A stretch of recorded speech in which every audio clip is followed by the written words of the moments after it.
The governor of the Eastern Caribbean Central Bank, Timothy Antoine, met with the local media to discuss transforming the ECCU together. On the agenda for the discussion was the global economy, prospects and risks, and the ECCB's strategic approach and the outlook for St. Lucia's economy. The island is said to be on course to attain a favorable GDP target by 2030. This information was provided by Governor of the Eastern Caribbean Central Bank, Timothy Antoine. The ECCB governor says the goal is to actively promote the economic development of its member countries. Antoine makes an argument for more renewable energy. His statements were made in promotion of continued economic growth in St. Lucia. Growth will be higher in St. Lucia and in the currency union if we did certain structural reforms, if we passed the credit bureau, if we brought about additional skills, if we had more renewables in our electricity mix. If you look at the electricity mix of St. Lucia, renewables is very low. That has a direct, not just on the carbon emissions and our footprint, but on the cost of doing business, both at the household level and at the level of the business. If you want to improve growth, you have to lower those costs. So when we argue for more renewables in the energy mix, we are actually arguing not just for the environment, but for business.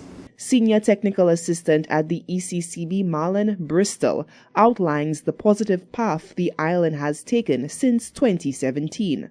So over the period 2017 to 2019, we are happy to see that there were no losses of correspondent banking relationships in St. Lucia. So very good development for St. Lucia. In the ECCU, however, some relationships were terminated, while new ones were created at an increased cost and enhanced due diligence with resultant delays. So again, St. Lucia has done well to maintain all of its correspondent banking relationships. Not every country has fared as well. However, the ECCB continues with the implementation of its four-pillar approach to de-risking. Meanwhile, the governor addresses possible areas of concern that could lead to a derailment of St. Lucia's continued economic development. There is going to be a spike in the debt in terms of the additional debt that is being contracted for the major capital projects. So you will see that go up. Obviously depends on the growth, because the debt to GDP ratio is a ratio, a numerator, which is the debt, a denominator, which is the GDP. If the GDP is growing faster than the debt, it actually falls. Now, slow implementation of projects can affect implementation and growth. So if you look at the projection, the growth is very promising, but a lot depends on actual implementation of big projects. If there are delays, the growth will be lower. Natural disasters, climatic effects. If those happen, God forbid, those will have an effect. Global developments, some of which we are monitoring and some could emerge, those could have an effect. So those are the things which potentially can have an effect on the growth trajectory. The ECCB's goals also include maintaining a strong and stable EC dollar in a bid to transform the economic framework of all its member states. Reporting for Hot 7 News, I am Solange Alfred. Agricultural exporter Favre Consulting and Trading has been seeking prospective buyers in the St. Kitts market.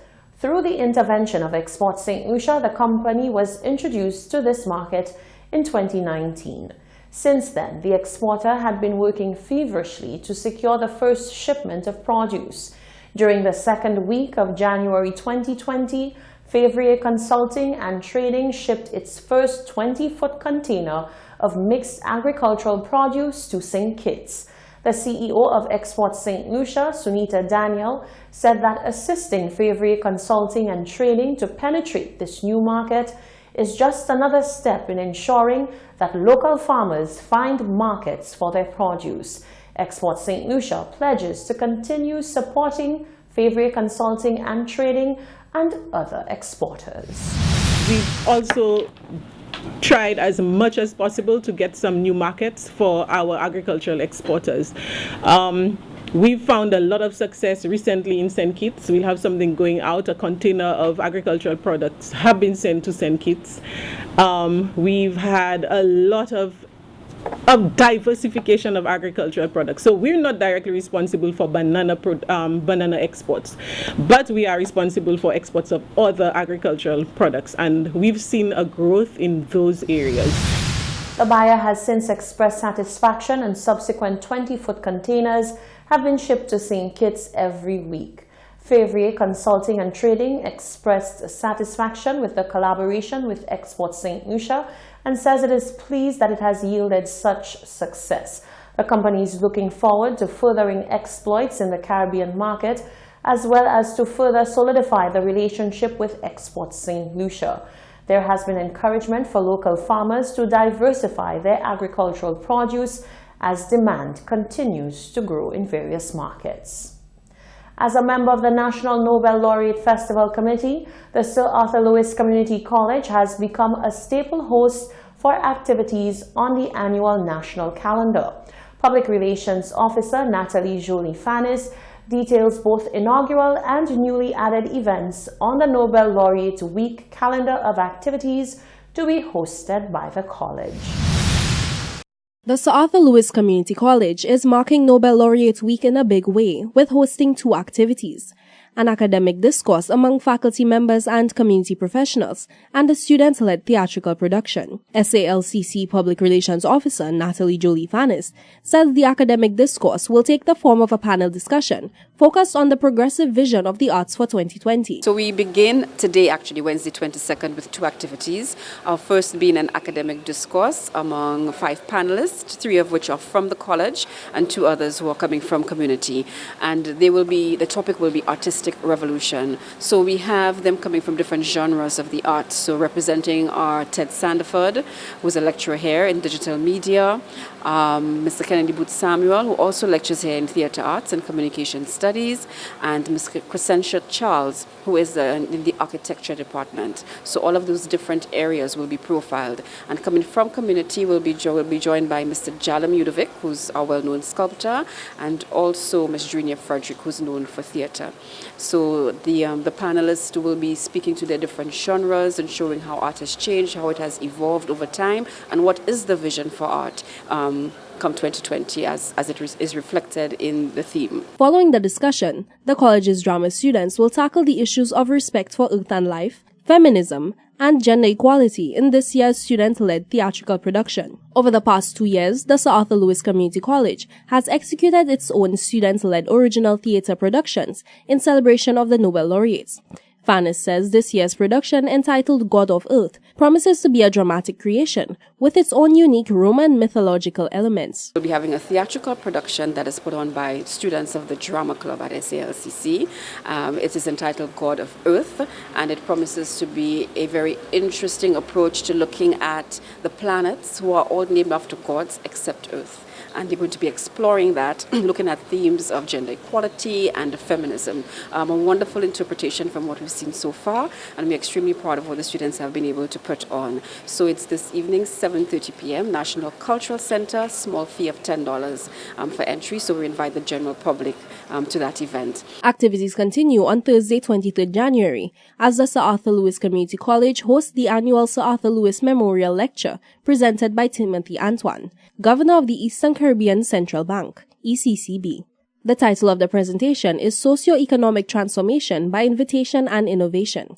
The lecture will take place at 7:30 p.m. at the Financial Administrative Center. A ceremony to honor the Nobel laureates and pay respect to their gravesites will be held at the Mon campus on Friday, 24th January at 10 a.m.